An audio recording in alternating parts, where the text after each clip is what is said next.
The 49ers have managed a sort of recovery in the National Football League. In this video, I will conduct a thorough analysis of all the elements available so far. Let's get straight to the point without further delay. The updates on the schedule are favorable for the 49ers. There are numerous aspects to be discussed, and we will address some of them that have already been talked about before. To begin with, there will be no international travel, which is undoubtedly great news. Moving on to the next topic, which you may already be familiar with. We've also discussed the travel miles before. For those who didn't catch the previous recording, the 49ers have the 5th largest distance to cover this season. However, when we evaluate the West Coast teams, which exclusively operate in the region, such as the Chargers, Rams, and Seahawks, I realize that they actually have even more miles to travel, putting the 49ers in a relatively favorable position in this regard. Being part of the West Coast inherently involves a certain level of travel. Now, when we examine the difference in rest time, this is an interesting point because we don't yet have exact data on this total difference. However, this is not an obstacle because we have some certainty. One of the data points we've already gathered is that the 49ers will not face any team coming off a bye week this year. This means that regardless of the exact rest difference, it will likely fall somewhere in the middle, if not better. The only way to have a significantly negative rest difference would be to face teams coming off multiple bye weeks. Furthermore, last year, we dealt with situations where, even with a short week, we played against the Chiefs who are returning from a full rest. Therefore, situations where circumstances are unfavorable are challenging. So the 49ers find themselves in a very favorable position regarding rest difference. This is significant, considering that last year they had 21 fewer days of rest compared to their opponents. This is a huge gift from the National Football League, a chance for recovery for what happened last year. The 49ers had 5 primetime games. This, of course, depends on your perception, because I consider games at these times to be ideal. For me, the perfect scenario would be having 4 to 5, as you don't want to overload, especially considering that last year we had 6 primetime games, 2 of which were on Thursday. This really affects things, because it results in several shortened weeks, which is not ideal, and even with a longer week, it didn't have a positive effect on the rest difference. Therefore, I believe this is a better schedule. It's a more stable schedule for the 49ers, which is a positive point. Moreover, most of these night games seem quite feasible, which is a good sign. It's crucial to enter these primetime games with confidence and determination, and it's necessary to go out and earn it. I'm excited about this situation. I believe it's a good opportunity, even though there's still a considerable amount of games and special times after a season with 6 wins and 11 losses. However, the 49ers are the 49ers. And how could they not have good opportunities in prime time? Now we're in the 4th consecutive season where they have at least 5 primetime games, which is quite remarkable when you consider it. As for the bye week, it will happen depending on our performance this season, and it might be the ideal bye. You can say this every year, but it's excellent if you're making the playoffs. If the 49ers are on track for the playoffs, week 14 is the last viable opportunity for rest. This is huge news. If the 49ers can reach that position, it might not be ideal for the more experienced players. Let's be fair, one argument that can be made is that this statement is made annually, but it becomes relevant when thinking about the playoffs. If the 49ers are seeking a playoff spot, week 14 represents the last chance for a rest. This is important information. If the 49ers reach this situation, it may not be ideal for the more experienced players. Honestly, I'm not going to present everything perfectly. There's a downside for key figures because this indicates a long stretch of consecutive games without significant rest. The 49ers naturally have a mini break between the 5th and 6th weeks after facing certain opponents. However, this can be seen as a small break, since in practice the team won't have a considerable rest time until the bye weekend. So week 14, the positive part is that the team enters the final stretch of games as healthy as possible before the playoffs, which represents a good opportunity. We'll explore this further soon, but before that, I want to address the opening game. The 49ers evidently have a divisional rival in this initial matchup. It's a game that often generates strong opinions. The downside, as I've noticed, is that many fans might not like it so much due to the implications of this game. It's a divisional matchup, and the first week of the season often feels like a continuation of the preseason. For example, when they won last year, the perception was that it was just the first week and that key players would be ready to return quickly. It turns out that this view wasn't entirely accurate. However, it wasn't truly representative of the 49ers, as this victory was a bit out of the ordinary in a season where they struggled to win, especially in certain contexts.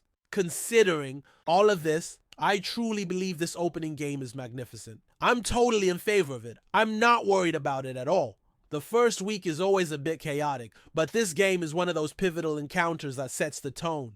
That's what I'm eagerly looking forward to. Showing up in the first week away from home and demonstrating what the 49ers are capable of. If there's no success in this game, it will provide valuable insights into where improvements are needed. It will lay everything out for analysis. If they're prepared for this game, it will set the tone for the kind of games we can expect.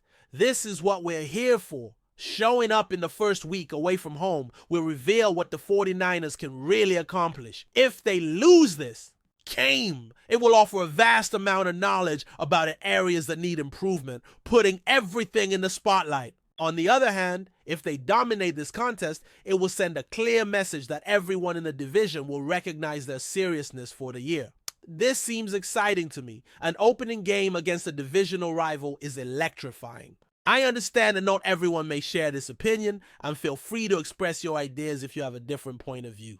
There's nothing wrong with that. Now, as we discuss the relevance of the opening game against a divisional opponent, let's look at the division perspective. The full schedule will be displayed so you can see the matchups, both at home and away. The season begins with an away game, followed by the first home game. At this point, I believe the 49ers will have already adjusted some details and will have great chances in their home opener, no matter what analysts say about their performance. However, with the home opener, the atmosphere will be electric. After that, there will be a home matchup followed by an away game. This means that 2 of the first 3 divisional games will be on the road. This particular game will be an event on Thursday night. Shortly after, the team will travel after a brief break. Then they will face a series of opponents at home. At this stage of the season, they will have already faced some important rivals. With a few weeks remaining until the bye week, they may be nearing the end of their energy, but ideally, they will have taken advantage of those significant early moments to position themselves favorably. I value a schedule that distributes these impactful games. Overall, having opportunities to make an impact early on is crucial. If they can establish a rhythm midway through the season, it could lead to promising results. Opportunities to perform well are always valuable. I prefer a schedule that spreads these chances over time. In general, having meaningful moments early in the season is essential. If they can establish a good rhythm in the middle of the competition, there are good prospects for success. I swear, end of the season, it's always interesting to close with a divisional game. In the case of the mentioned team, a home matchup in the final stretch is an excellent way to close. While discussing adjustments, something that becomes evident at the end of the schedule is the weather situation.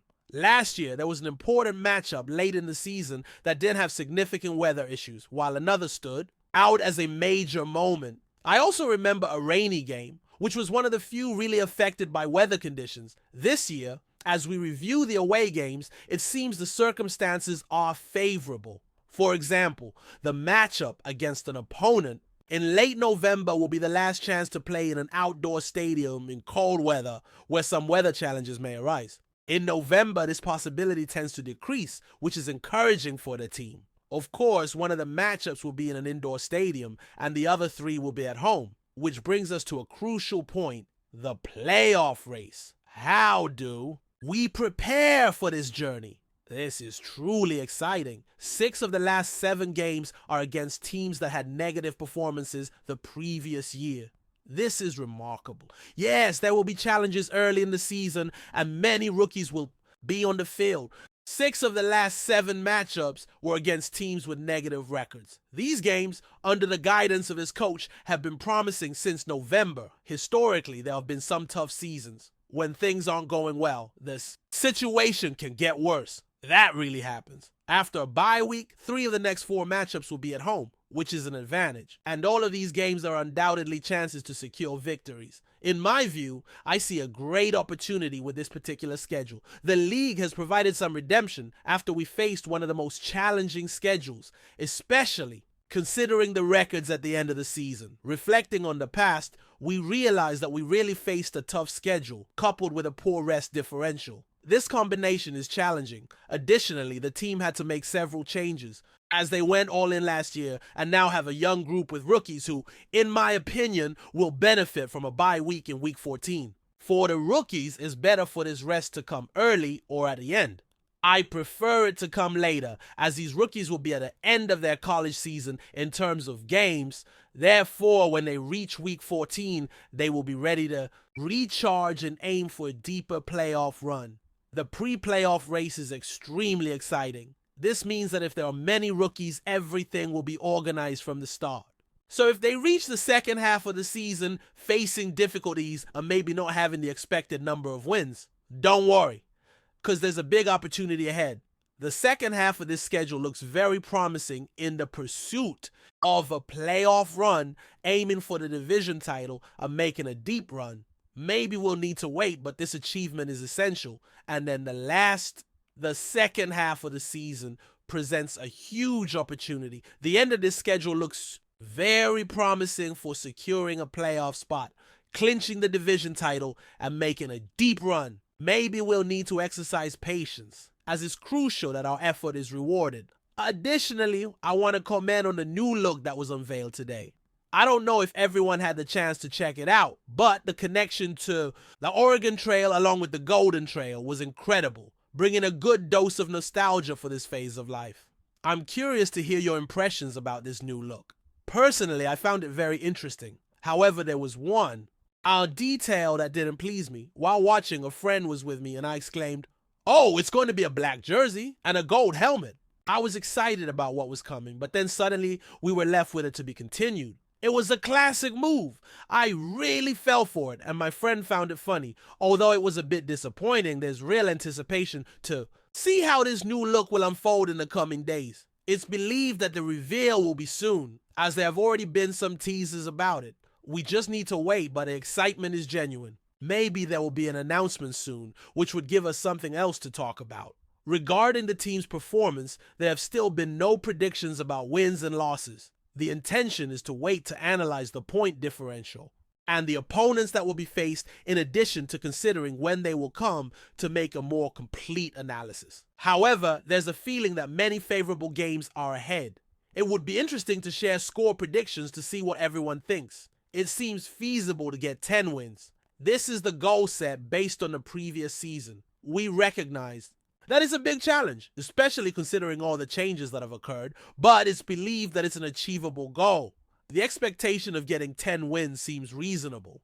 That would be expected. Based on the previous season, it would be wonderful to see a team reach that mark. Of course, this is a considerable request, especially with all the transformations that have happened, but there's still confidence in this potential. The offense retains essential elements, and there's room for growth. We'll have to wait to see how this develops. On the defensive side, changes will be significant, but the leadership is under the responsibility of the right person. Therefore, although there are many rookies who will need to learn, there's strong leadership in place, which gives hope for immediate impact. If they manage to be influential players from the start, and if there's pressure on the quarterback, creating opportunities in individual matchups, we'll have a great horizon ahead. It's evident that all the players need to stand out, and luck regarding injuries will be crucial. However, everything seems to be heading in a positive direction. This is a favorable moment, and we're just 13 days away from the next level of preseason activities. This means that we're officially in phase 2 as these days pass, if I'm not mistaken. This is exciting. It's essential to follow the content that will be generated in the coming weeks as we approach the preseason activities and training. I thank everyone and wish you all a great night. But before we dive in, don't forget to subscribe to 49ers Zone and hit the like button on this video. Your support helps us keep bringing you the latest updates on the San Francisco 49ers. And don't forget to share your thoughts on the news in the comments below. Kyle Shanahan, the head coach of the San Francisco 49ers, has expressed deep concern over the low level of performance displayed by his team in recent training sessions. With the NFL season fast approaching, Shanahan has openly admitted that he's worried about how his squad is shaping up for the upcoming campaign. The usually composed and strategic coach, known for his offensive genius, has made it clear that the team's recent lackluster performances have raised alarms. For a team that has been a consistent contender in recent years, the underwhelming displays during training have left Shanahan pondering whether his players are truly prepared for the challenges ahead. Despite having a roster filled with talent, including the dynamic quarterback Brock Purdy and an intimidating defensive line, the 49ers have been struggling to execute plays effectively. The offensive and defensive units have been failing to reach the high standards that the coach expects, and it is evident that adjustments will need to be made if the team hopes to meet its potential. The 49ers are coming off a season where they reached the NFC Championship game, but Shanahan's frustration stems from the fact that the intensity and discipline that have been a hallmark of their success seem to be missing from their training sessions. Shanahan's coaching philosophy thrives on precision and consistency, and right now those attributes seem to be lacking. The head coach's concerns are not just limited to the team's performance, but also the mindset and attitude of his players. Shanahan emphasized that training camp is the critical period where players need to sharpen their skills and work on their chemistry. Without that focus and determination, the 49ers could find themselves in a tough spot when the regular season begins. One of the key worries for Shanahan is the lack of energy from some of the key veterans who have been integral to the team's success in previous seasons. The leadership within the locker room has been questioned, as the usual spark seems to be missing. Shanahan is a firm believer in the importance of a strong team culture, and the current atmosphere at the 49ers camp is not instilling confidence in the coach. As the season draws closer, Shanahan's worries remain. He knows that the 49ers have the talent to compete at the highest level, but the team's attitude and approach need to improve drastically. With the NFL's highly competitive nature, any slip-up during training could translate into problems once the games begin. Shanahan is hoping that his players will turn the corner soon, as he remains determined to lead the 49ers to another successful season. However, the clock is ticking, and the pressure to step up is mounting. That's it for this update. If you enjoyed the video and want to keep receiving exclusive news about the San Francisco 49ers, make sure to subscribe to 49ers Zone and give this video a like. We always look forward to hearing your comments and opinions. See you in the next video.